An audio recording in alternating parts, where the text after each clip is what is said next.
Selamat datang di kelas saya. Pada kesempatan kali ini kita akan membahas mengenai limbah organik dan juga limbah anorganik. Saya rasa kita semua mungkin sudah pernah ya mendengar mengenai apa itu limbah organik, apa itu limbah anorganik. Nah, dalam kesempatan kali ini kita akan membahas lebih lanjut mengenai kedua limbah ini.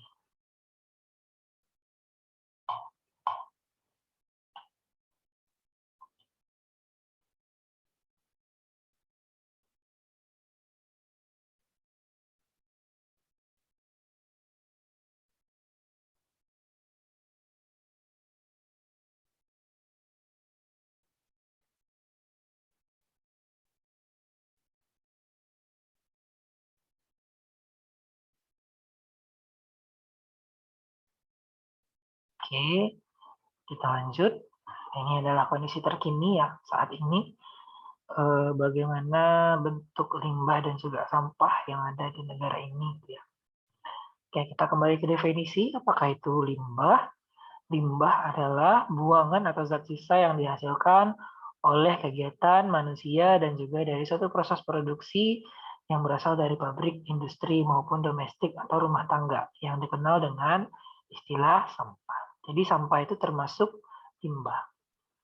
Kemudian kalau sampah sendiri adalah sesuatu yang tidak diinginkan, tidak dipakai, tidak disenangi, atau sesuatu yang dibuang dan berasal dari kegiatan manusia dan tidak terjadi dengan sendirinya. Kemudian menurut Undang-Undang Nomor 18 Tahun 2008, sampah adalah sisa kegiatan sehari-hari manusia dan atau dari proses alam yang berbentuk padat. Jadi lebih kurang definisinya mirip, hanya saja kalau limbah itu sudah spesifik, dia adalah zat buangan, sedangkan sampah dia ada juga yang zat buangan, tapi dia untuk yang domestik atau rumah tangga gitu ya. Sedangkan untuk yang tidak, yang penting kan dia tidak ada senangnya atau tidak dipakai lagi. Bukan berarti dia merupakan zat sisa gitu. Kemudian alasan limbah perlu dikelola dengan baik. Yang pertama adalah karena adanya efek gas rumah kaca ya. Jadi mungkin saudara pernah baca di beberapa tempat ya di dunia ini, misalnya limbah pertanian itu ternyata menyebabkan peningkatan CO2, kemudian ke kelalaian manusia dalam mengelola limbah dengan baik, akhirnya juga bisa mencemari air ya, kemudian mencemari udara karena ada zat-zat kimia yang terkandung di dalamnya, kemudian dapat mempengaruhi sosial ekonomi ya, karena mungkin ada dana yang harus keluar atau ada dana yang terlibat dalam pengelolaan atau juga bentuk ganti rugi seandainya limbah tersebut terlanjur menyebabkan dampak negatif dan tidak ditangani dulu gitu. Dan dapat mempengaruhi lingkungan atau estetika. Jadi secara secara tata tampilan saja, secara bentuk saja ya, itu ternyata tidak bagus untuk dilihat gitu. Limbah yang tidak dikelola atau tidak yang diatur dengan baik seperti itu. Kemudian apa saja sih jenis-jenis limbah? Yang pertama adalah limbah organik ya atau biodegradable. Bio artinya ya bio ya, makhluk hidup atau hidup, biologi gitu ya. Biodegradable dapat diuraikan. Jadi biodegradable dapat diuraikan secara alami. Itu limbah organik adalah limbah yang dapat mengalami proses penguraian secara ilmiah yang diuraikan gitu ya oleh mikroorganisme, kemudian dia secara sempurna melalui proses biologi dan juga dia itu mudah membusuk gitu ya. Jadi kalau dia tuh berasal dari zat-zat yang bersifat alam ya, zat-zat alam atau yang organik gitu ya, dari zat-zat hidup gitu. Nah asal mulanya, nah umumnya itu dia organik. Ada juga zat-zat yang tidak hidup, namun dia bukan zat yang tidak dapat diuraikan gitu ya, zat-zat buatan atau zat-zat kimia yang tidak dapat diuraikan, makanya dia dapat diuraikan oleh mikroorganisme, apakah oleh bakteri pembusukan ya, oleh flora kecil seperti jamur dan lain-lain gitu. Itu dia termasuk dalam limbah organik. Contohnya adalah bangkai binatang ya, kemudian juga ada tumbuhan yang mati yaitu sisa-sisa tumbuhan seperti itu. Kemudian ada limbah anorganik atau non biodegradable. Ini adalah kebalikannya ya, artinya dia tidak bisa diuraikan. Yang mana limbah ini berasal dari sumber daya alam yang tidak diperbarui. Kemudian sangat sulit diuraikan secara alamiah oleh mikroorganisme. Ada beberapa yang bisa tapi sulit ya. Artinya dia tidak dapat terjadi dengan natural gitu. Contohnya adalah plastik, kemudian minyak bumi, kaleng, botol kaca, dan lain-lain. Ini kira-kira gambaran kasar ya kalau limbah organik itu Ya, yang bisa busuk lah gitu ya, yang bisa membusuk, yang bisa terurai oleh bakteri. Sedangkan yang anorganik ya enggak gitu, udah bertahun-tahunnya kayak gitu aja. Gitu. Nah, oke, kemudian berdasarkan karakteristiknya atau secara wujud ya, limbah itu ada yang padat juga ada yang cair. Padat itu artinya dia bisa diraba ya, bisa diraba gitu. Ya, bisa diraba, bisa dipegang ya, bisa dibawa-bawa, bisa diangkut, bisa pokoknya berupa benda lah gitu. Kalau limbah cair ya, ya jadi cair ya, seperti air. Kemudian limbah ada lagi berdasarkan selanjutnya ya, selanjutnya adalah limbah dalam bentuk gas, yaitu limbah yang dia tidak padat tapi tidak cair ya, artinya dia terkondensasi dengan udara berupa mikro-mikropartikel, atau bisa juga disebut dia sebagai gas ya, limbah gas. Selanjutnya adalah limbah B3, yaitu limbah yang berbahaya, beracun, dan sebagainya. Jadi B3 ya. Kemudian berdasarkan sumbernya, limbah terbagi menjadi garbage ya, yaitu sampah dari persiapan, memasak, dan menjadikan makanan, yaitu mudah membusuk ya, sampah pasar, sumbernya misalnya di rumah tangga, restoran, dan institusi. Kalau rubbish, sampah organik yang tidak membusuk, misalnya itu bahan yang dapat terbakar, kemudian bahan yang tidak dapat terbakar, tapi dia berupa bahan-bahan buatan, gitu, seperti logam, kaleng, cat, furnitur, dan lain-lain. Kemudian rumah tangga, sumbernya ada di rumah tangga, restoran, toko, pasar, dan lain-lain. Ada lagi jenis buangan abu ya, ada lagi itu berasal dari api, ada lagi sampah sampah jalan ya, yaitu kayak dedaunan ya, ataupun sampah-sampah tumbuhan yang ada di pinggir-pinggir jalan. Kemudian hewan mati itu adalah bangkai-bangkai binatang, kemudian kendaraan bekas, tahu ya. Kemudian demolition waste, misalnya seperti pipa, batu bata, dan bahan-bahan bangunan lainnya, intinya yang sering digunakan di pabrik-pabrik lah. Kemudian constructional waste, pipa dan bangunan lainnya ini juga ya, ini di tempat bahan-bahan konstruksi. Kemudian bagaimana teknik pengolahan limbah?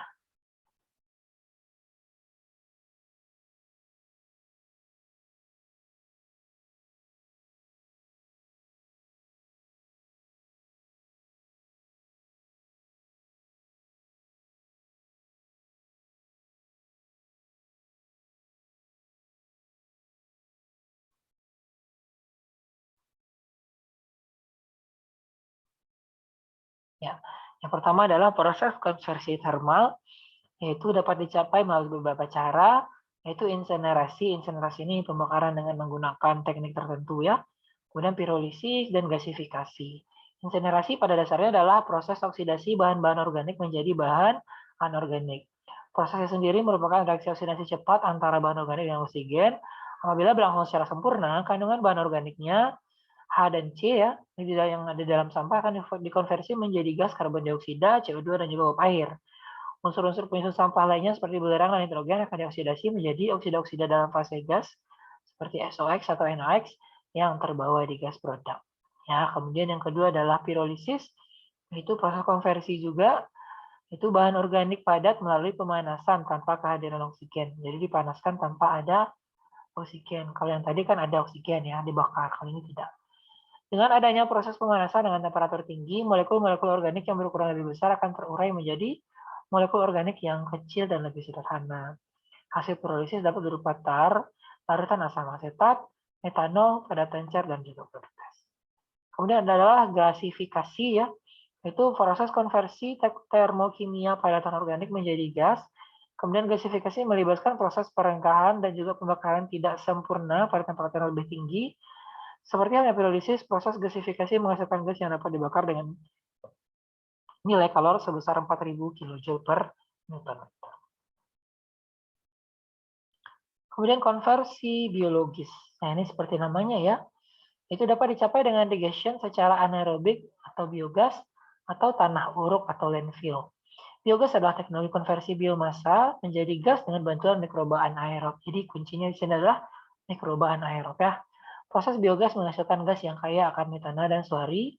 Gas metana dapat digunakan untuk berbagai sistem pembangkitan energi, sedangkan sluri dapat digunakan sebagai kompos. Produk dari digester tersebut berupa gas metana yang dapat dibakar dengan nilai kalori sekitar 6.500 kJ per meter kubik. Oke. Kemudian landfill ya, mungkin ini saudara juga pernah dengar ya di pelajaran pengelolaan sampah, itu pengelolaan sampah dengan cara menimbunnya di dalam tanah ya. Dalam landfill, Limbah organik akan dekomposisasi oleh mikroba dalam tanah menjadi senyawa-senyawa gas dan cair ya. Terus sejauh ini berinteraksi dengan air yang dikandung oleh limbah dan air hujan yang masuk ke dalam tanah dan akan membentuk bahan cair yang disebut lindi atau licin. Ini adalah cairan hitam-hitam yang ada di bawah permukaan tumpukan sampah atau limbah ya. Jadi licin itu adalah air hitam dan juga lumpur hitam yang terkumpul dari limbah yang ataupun sampah yang sudah terkena air ya. Jadi mungkin saudara pernah di rumah ya menampung sampah dalam bak atau dalam tong ya selama berbulan-bulan, lalu waktu ada air keluarlah air hitam yang di bawahnya, itu adalah lindi atau licin. Selanjutnya kita lihat juga bagaimana sekilas ya bagaimana pengelolaan sampah. Pengelolaan sampah yaitu kegiatan yang sistematis, menyeluruh dan berkesinambungan yang meliputi pengurangan dan juga penanganan sampah. Tahapannya ada dari sumber ya, dari source, kemudian dari pewadahannya, kontainer, kemudian pengumpulan, collection, kemudian pengangkutan, transfer, kemudian pemusnahan atau disposal. Ini kira-kira tahapan basic atau tahapan dasar dari seluruh rangkaian kegiatan pengelolaan sampah. Walaupun nantinya bentuk pengelolaan itu akan bermacam-macam gitu ya. Jadi tapi 5 ini adalah konsep dasarnya gitu ya. Nah, menurut Undang-Undang Nomor 18 Tahun 2008, pengelolaan sampah terbagi dua, yaitu pengurangan dan juga penanganan. Pengurangan artinya bagaimana supaya jumlah sampah itu tidak bertambah lebih lanjut atau sampah yang sudah ada itu bagaimana biar dia bisa berkurang jumlahnya. Kemudian yang kedua penanganan sampah artinya sampah yang tidak bisa dikurangi lagi itu yang terlanjur bersisa, bagaimana pengelolaannya supaya dia tidak berbahaya bagi lingkungan dan juga manusia. Artinya dia harus ditangani, gitu. Handlingnya, ya. Selanjutnya adalah hierarki pengelolaan sampah, ada pencegahan atau prevention, misalnya dengan mengurangi konsumsi berlebih ya sehingga tidak banyak sampah yang kita hasilkan. Kemudian menggunakan produk sistem sewa atau pinjam. Jadi kalau kita bisa sewa atau pinjam ya kenapa kita harus beli? Karena banyak sekali sampahnya nanti. Yang kedua adalah minimasi atau reduce, menggunakan produk dengan kemasan yang dapat digunakan ulang. Ini seperti misalnya produk-produk yang bungkusnya keras ya atau kemasannya keras atau yang kaleng gitu ya atau toples. Nah, itu bisa digunakan lagi. Maka itu bisa dalam minimasi atau reduce. Kemudian menggunakan produk sistem refill, artinya kalau kita bisa beli produk itu nanti isinya kita tinggal isi ulang aja dengan botol yang sudah atau kemasan yang sudah kita punya itu ya bagus gitu ya. Artinya tidak perlu membeli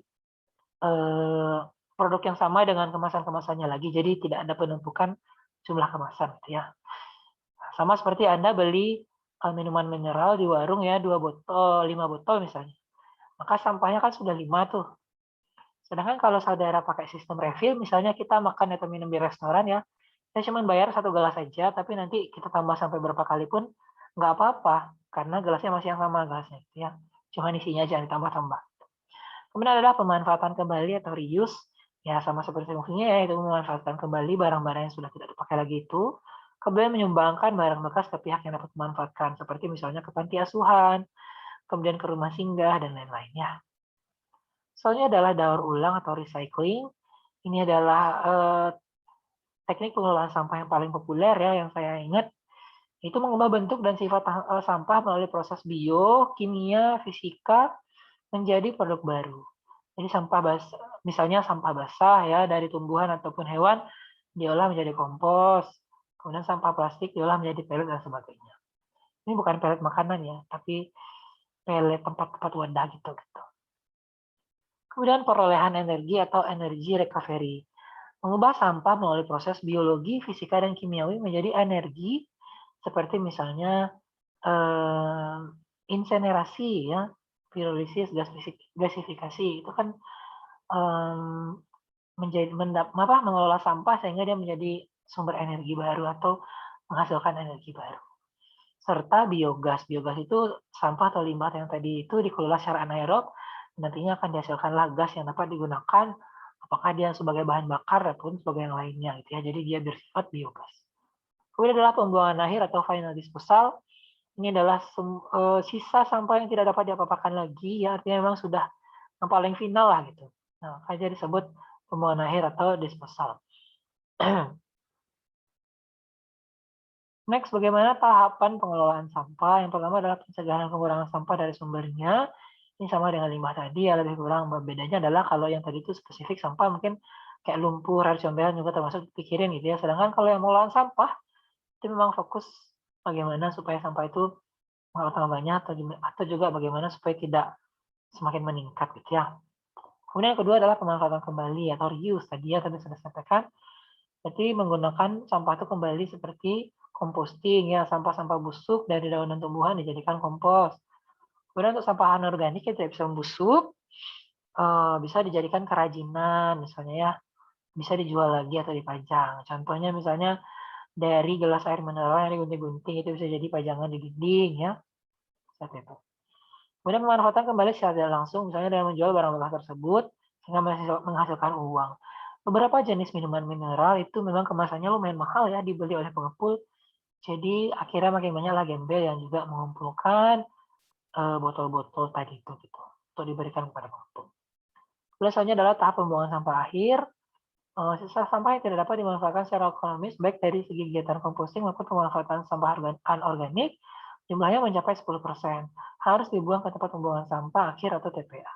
Pengelolaan TPA menjadi tanggung jawab masing-masing Pemda. Jadi TPA itu udah yang paling final lah gitu, udah nggak bisa diapa-apain lagi baru gitu. Tapi kalau masih bisa diapa-apain ya jangan ke TPA dulu gitu. Kemudian apa sih manfaat pengelolaan sampah? Yang pertama jaga keindahan, kebersihan dan estetika lingkungan. Yang kedua tidak menularkan TPS, tidak memerlukan TPS yang luas. Yang ketiga mengurangi biaya angkut sampah ke TPS ya karena sudah dikelola dulu sehingga ada yang berkurang gitu jumlah masanya. Dan terakhir adalah mengurangi beban Pemda dalam mengelola sampah karena sampah itu sudah menjadi isu nasional di berbagai daerah gitu ya. Dampak negatif sampah, estetika udah jelas ya. Kemudian polusi udara, terutama kalau misalnya dia ada kebakaran misalnya. Atau dari peternakan ada emisi gitu. Kemudian ada kontaminasi pada air ya, karena nanti air bisa yang awalnya bening atau jernih setelah kena micin atau zat-zat lainnya dari sampah itu akhirnya dia jadi kotor, ya kita tidak mau lagi ke sana kan. Dampak positif limbah terhadap lingkungan, yang pertama adalah dampak positifnya, antara lain misalnya untuk sumber bahan pupuk atau kompos ya, kemudian dimanfaatkan sebagai makanan ternak, kalau misalnya punya ternak. Kemudian untuk menimbun tanah rawa, ini kalau dia tidak organik atau yang anorganik ya, artinya dia bisa digunakan untuk menimbun ketika kita tuh ingin, oh ya di sini areanya basah, kita tidak mau, jadi kita timbun dulu dengan limbah ataupun sampah yang tadi sudah bisa, yang tidak berbahaya bagi alam. Kemudian dampak terhadap kesehatan adalah tempat berkembang biaknya faktor penyakit sudah jelas ya. Kemudian insidensi penyakit demam berdarah dengue makin meningkat karena demam berdarah dengue ini bertelurnya di air yang jernih, sedangkan sampah yang menumpuk dan terkumpul itu menampung air jernih. Kemudian terjadinya kecelakaan dan juga gangguan psikosomatis. Psikosomatis itu artinya adalah sekelompok gejala-gejala yang timbul akibat dari pikiran yang tidak sehat gitu ya.